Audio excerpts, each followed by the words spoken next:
Shalom, selamat malam Bapak Ibu Saudara yang dikasihi oleh Tuhan Yesus Kristus. Malam hari ini kembali kita akan mulaikan ibadah doa kita.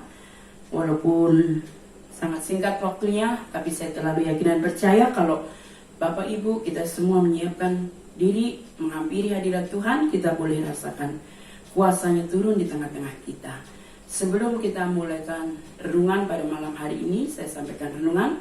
Baiklah, kita angkat dulu satu pujian. Ya Tuhan, tiap jam.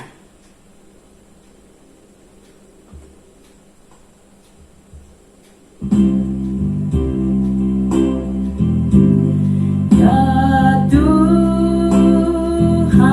tiap jam ku memerlukanmu.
Berbicaralah, malam ini kami siap mendengarkan. Dalam nama Yesus kami berdoa, amin. Puji Tuhan. Selamat malam Bapak Ibu Saudara yang dikasihi oleh Tuhan, yang diberkati oleh Tuhan. Kembali malam ini saya berikan judul Hadirat Tuhan. Kita semua malam ini ada di dalam hadirat Tuhan. Apa sih hadirat Tuhan itu? Hadirat Tuhan itu adalah kehadiran Tuhan secara nyata di dalam kehidupan pribadi kita, di dalam hidup kita.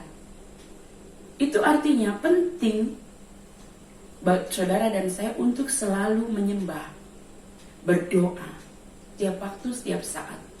Karena dengan kita menyembah Tuhan, hadiratnya turun di tengah-tengah kita. Dan kalau hadirat Allah turun, memberi kita damai, memberi kita sukacita, memberi kita ketenangan. Ada sebuah lagu yang berkata, hadiratnya penuh sukacita, di tangannya bahagia selamanya, bersekutu dengan dia, dia milikku, ku miliknya. Hadirat Tuhan penuh sukacita sungguh. Saudara, hadirat Tuhan membuat hati kita sukacita, tenang. Makanya pemazmur Daud, dia sangat suka tinggal dalam hadirat Tuhan. Dia berkata, hanya dekat Allah saja aku tenang. Daripadanya keselamatanku. Dia gunung batuku, dia kota bentengku, dia keselamatanku, dia pertolonganku. Nah saudara, sangat penting kita menyembah, memuji Tuhan tiap hari. Karena di dalam puji-pujian, ketika kita memuji Tuhan dengan tubuh jiwa roh kita, sungguh kita naikkan kepada Tuhan. Di sana pun hadirat Allah turun. Malam ini, saya terlalu yakin dan percaya kita ada di dalam hadirat Tuhan. Contoh hadirat Allah itu seperti apa? Saudara, untuk mengalami hadirat Tuhan, itu tidak diperlukan orang hebat, orang pintar teologi. Banyak orang hari-hari ini belajar teologi bukan untuk mengenal Tuhan, tapi untuk pintar, untuk nanti bisa berdebat. Yang mengenal hati itu Tuhan. Tuhan mengenal hati. Bukan orang yang pakar, pintar teologi masuk surga, nggak ada dibilang begitu. Buat apa hanya bisa, hanya tahu, tapi tidak melakukan, tidak tinggal dalam hadirat Tuhan, hidupnya sesuka-sukanya. Tuhan mau orang-orang yang tulus. Tuhan melihat hati yang siap untuk mengalami Tuhan. Kerendahan hati itu sangat penting di dalam kita mengiring dan mengikut Tuhan. Tuhan gak butuh orang sombong, tapi Tuhan mau orang yang rendah hati. Saudara ingat siapa Lucifer? Dia pemimpin pemuji. Jadi hati-hati saudara. Pemimpin pemuji ketika timbul kesombongan, dia tidak lagi tinggal dalam hadirat Tuhan. Hatinya mulai bengkok. Tidak tulus lagi dalam melayani dan menyembah Tuhan. Dia jadi Lucifer, dia dibuang, tidak ada ampun. Karena dia malaikat, sekali dilempar dia jadi setan yang sudah disiapkan penghukuman kekal. Saudara, saya percaya jemaat Tuhan yang ada malam hari ini adalah orang-orang yang tulus mencari Tuhan, tulus mau mengalami Tuhan, mau terbuka hati untuk Tuhan. Nah, kalau kita ingat cerita di dalam Markus pasal 5 ayat 25-28, di sana diceritakan tentang seorang wanita yang sudah 12 tahun sakit pendarahan. Dia pergi ke sana kemari menghabiskan tenaga dan uangnya untuk berobat, tetapi tidak kunjung sembuh. Sampai akhirnya dia mendengar berita tentang Yesus, bahwa dia percaya Yesus pasti bisa menyembuhkan saya. Sehingga di tengah kerumunan banyak orang dengan tubuh yang lemah dan keterbatasannya, dengan hati yang tulus dan rindu, didorong oleh roh Tuhan, oleh kuasa Tuhan. Dorongan itu membuat dia percaya, asal ku jamah saja jubahnya, aku pasti sembuh. Di dalam Markus pasal 5 ayat 28. Kata wanita itu, sebab katanya asal ku jamah jubahnya aku akan sembuh. Nah saudara, ada dorongan Allah. Roh Allah mendorong perempuan itu sehingga ia dengan sekuat tenaga, dengan upaya, dengan kemampuannya, ya, keterbatasannya, di tengah kerumunan orang banyak, pasti tidak mudah. Dia berhasil menjamah jubah Yesus. Bukan jubahnya, jumbenya saja. Itu benang kecil yang ada di paling bawah jubah. Nah, saudara, dan apa yang terjadi? Seperti iman wanita itu, sesuatu terjadi. Wanita itu seketika itu juga sembuh di dalam Markus pasal 5 ayat 29. Dan wanita itu pendarahannya berhenti seketika itu juga. Dan di dalam ayat itu wanita itu merasakan bahwa badannya sudah sembuh. Nah, saudara, hadirat Tuhan itu dahsyat dan ajaib. Hadirat Tuhan itu kalau ada pasti akan terjadi sesuatu. Yang pasti ada sukacita, ada damai, ada sesuatu, saudara. Sebab itu, mari kita mau selalu hidup dalam hadirat Tuhan. Jangan pernah melewati hari tanpa dijamah Tuhan, tanpa mengalami hadirat Tuhan. Yang perlu kita ketahui bahwa Allah yang kita sembah di dalam nama Tuhan Yesus Kristus, Dia Allah yang maha hadir, Dia omnipresent. Di dalam Mazmur pasal 139 ayat 7-10 itu yang seringkali dinyanyikan oleh Petrap ya.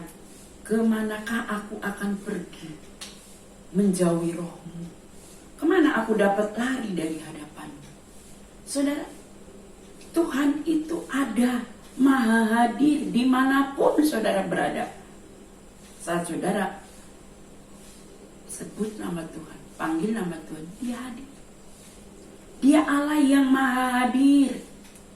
Mau saudara di gereja, mau saudara di luar gereja, mau saudara sedang ada di tempat dunia malam mungkin, diskotik. Jangan pikir di sana Tuhan gak lihat. Tuhan ada. Tuhan melihat apa yang kita lakukan, apa yang kita perbuat. Nah, seseorang yang menyadari bahwa Allah kita itu omnipresent, maha hadir, maka dia akan hidup takut Tuhan.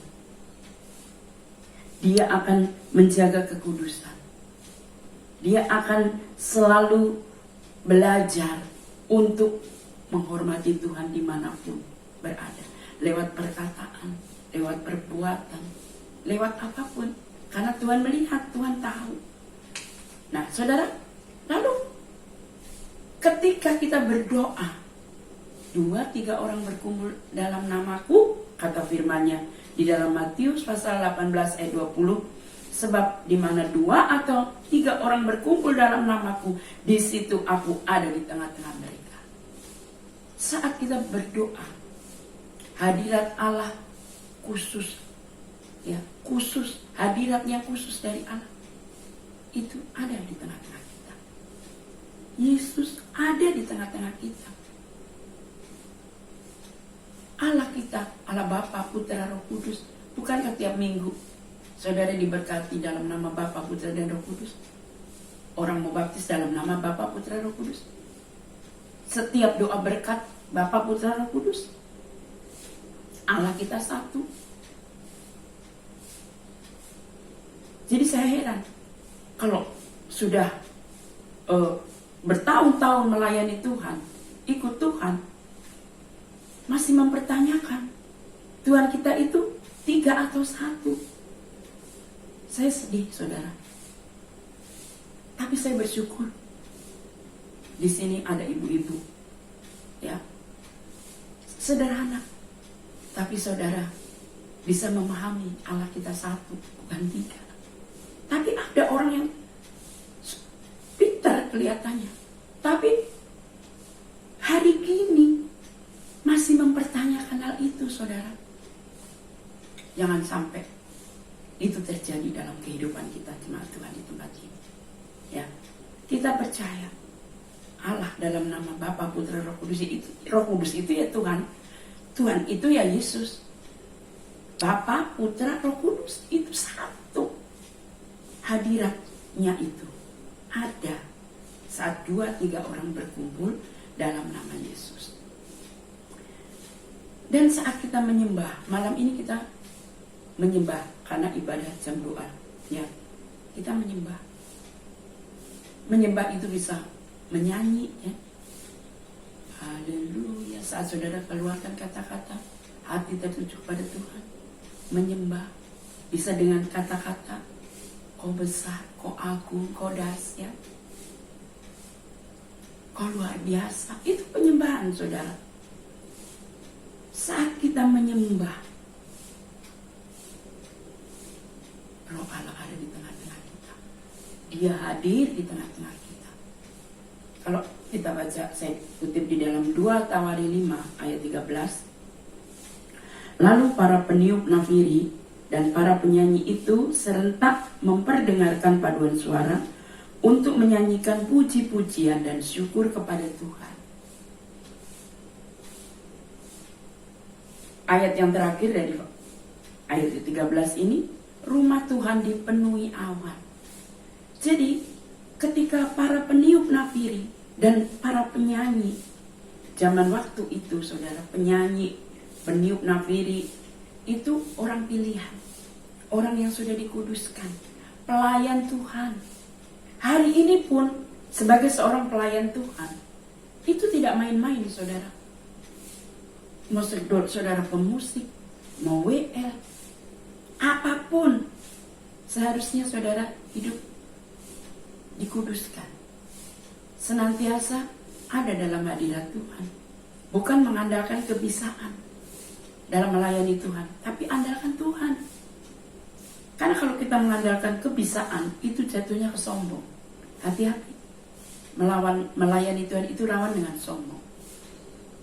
Orang menyampaikan firman, itu pun kita perlu. Saudara, saya menyampaikan firman sederhana. Mungkin saudara pikir, tante nyampein firman gitu-gitu saja. Tapi saya senang ada seorang ibu yang bilang, tante, aduh tiap hari firman terus, apa nggak kehabisan bahan. Itu jadi renungan buat saya. Mungkin saya itu saja. Mungkin ada orang yang bilang begitu. Tapi saudara, itu saya mempersiapkan itu nggak cukup 1-2 jam.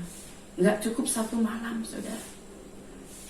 Dari zaman dulu sampai hari ini, kalau malam minggu itu saya nggak pernah tidur, saudara. Kan untuk menyampaikan firman Tuhan itu nggak mudah. Kita sudah berdoa, cari tahu Tuhan, apa yang firman saya sampaikan. Larinya ya ke ayat itu, ke situ. Kita sampaikan saja. Bukan untuk beradu teologi. Ingat, saya seringkali singgung. Setiap kita itu punya karunia. Kita baru saja hari kepenuhan Roh Kudus, ya. Karunia Roh Kudus. Salah satunya, saudara, ada guru, ada nabi, ada gembala. Ya, guru itu mengajar, nabi, penginjil, gembala. Ada 5 jawatan, saudara. Masing-masing punya porsinya. Kalau guru, dia mengajar. Kalau gembala, itu merawat, saudara. Khotbah penginjil dengan gembala beda. Kalau gembala, kamu tadi malam melayani nggak doa ya? Turun, langsung di depan jemaat. Lah, kalau saudara ditegur gitu, apa? Saudara besok mau datang lagi ibadah? Oh, kalau penginjil begitu, karena habis khotbah dia pergi. Lalu siapa yang merawat? Gembala. Mengajari, menyadarkan. Seperti itu, saudara. Setiap kita diberi karunia, diberi talenta masing-masing. Saya nggak boleh iri dengan pakaian orang. Daud, dia dikasih pakaian oleh Saul, kan? Kalau dia paksakan, itu kan mewah, megah, mahal. Kalau dipaksakan, Daud malah kalah. Dia tidak bisa menghadapi Goliat. Tapi Saul pakai pakaiannya sendiri. Demikian pula setiap kita. Kita melayani Tuhan, pakai pakaian kita. Seorang pelayan Tuhan harus banyak diam dalam hadirat Tuhan. Bukan mengajar, saudara. Menyampaikan firman itu bukan seperti guru, cari bahan lalu dibaca, oh bantop ini. Nggak menguasai bagaimana. Saya senang kaum muda di sini, beberapa ya, itu sangat menyadari hal itu. Kadang kalau diberi tugas melayani, mendadak, oh, tar dulu Tan, pasti bukan hanya belajar, berdoa. Ya. Tapi pernah satu saat saya dengar firman, kelihatannya bagus. Tapi di situ ada kata-kata yang membuat saya sedih. Karena bilang begini, ketika dia adakan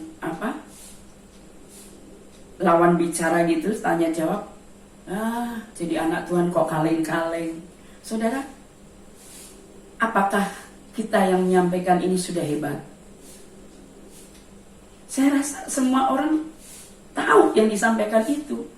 Tapi karena mungkin baru justru yang menyampaikan ini baru tahu, dia pikir semua orang nggak tahu.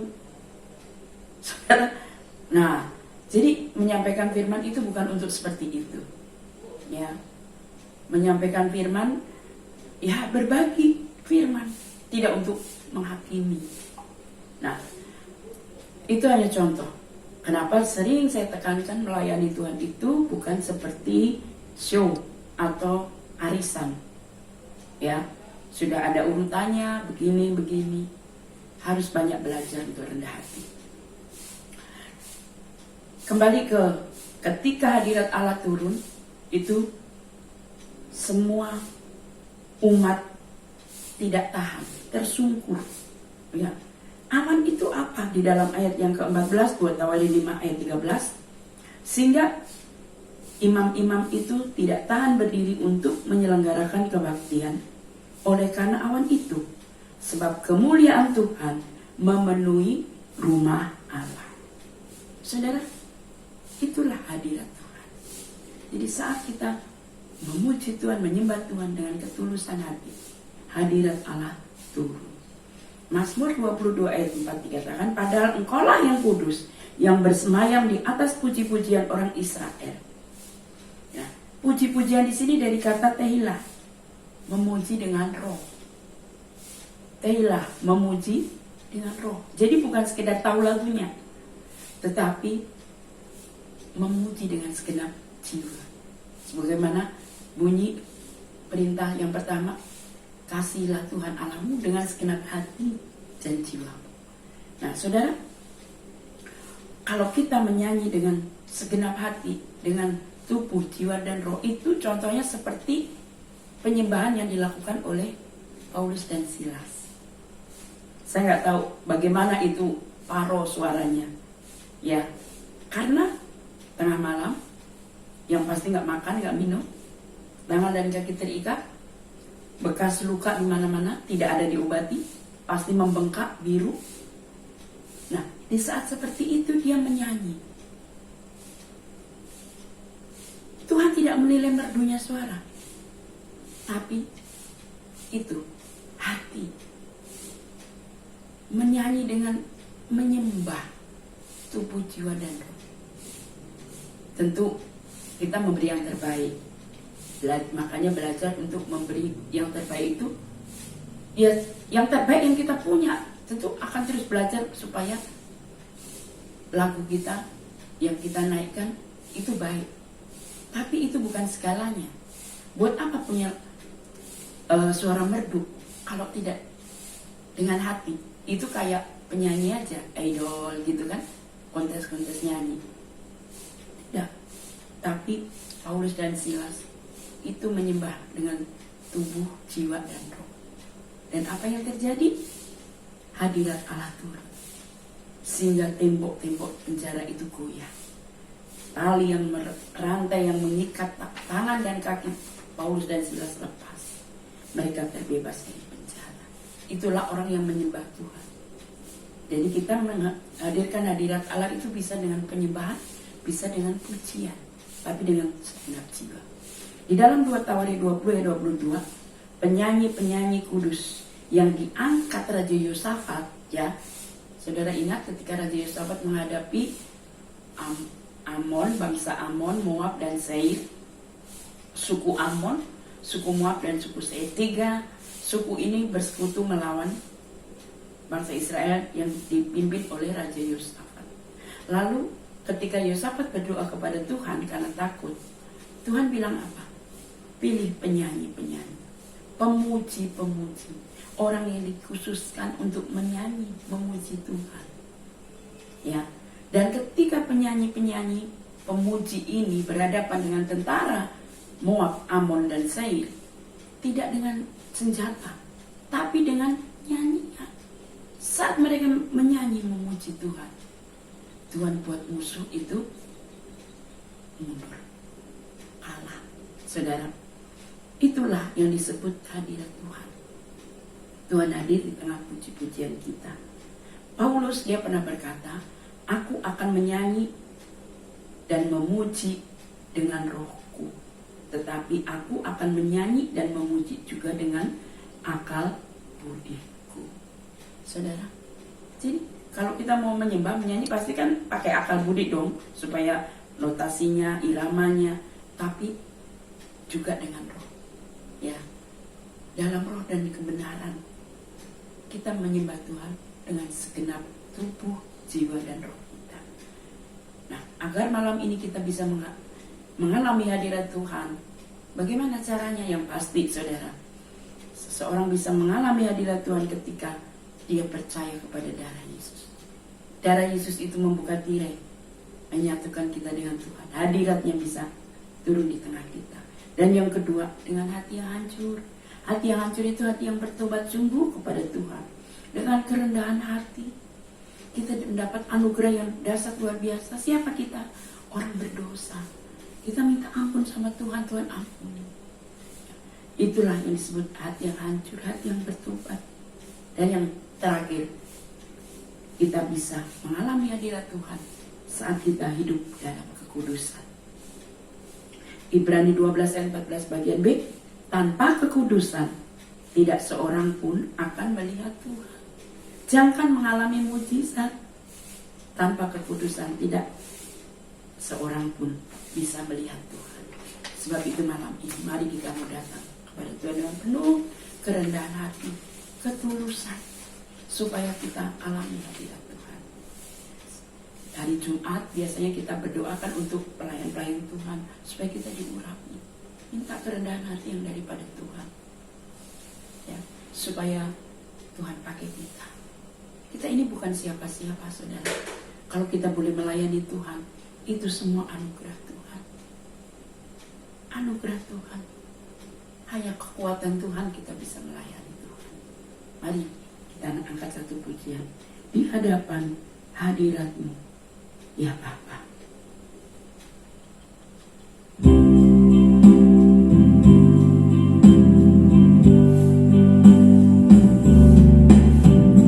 Hadapan hadirat-Mu, ya Bapa, ku datang dengan penuh kerinduan.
sembahkan ya Bapa, sembahkan ya Tuhan, tinggikan namamu Yesus dalam hidupku selalu. Haleluya, terima kasih Tuhan. Kami sudah mendengar firman-Mu malam hari ini. Ajar kami untuk terus hidup di dalam hadirat. Berkatilah seluruh jemaat-Mu yang sudah berdoa syafaat pada malam ini. Baik berdoa untuk anak-anak, untuk suami, istri, keluarga, orang tua. Tuhan, Engkau mau tolong, Engkau mau dengar, Engkau mau jawab.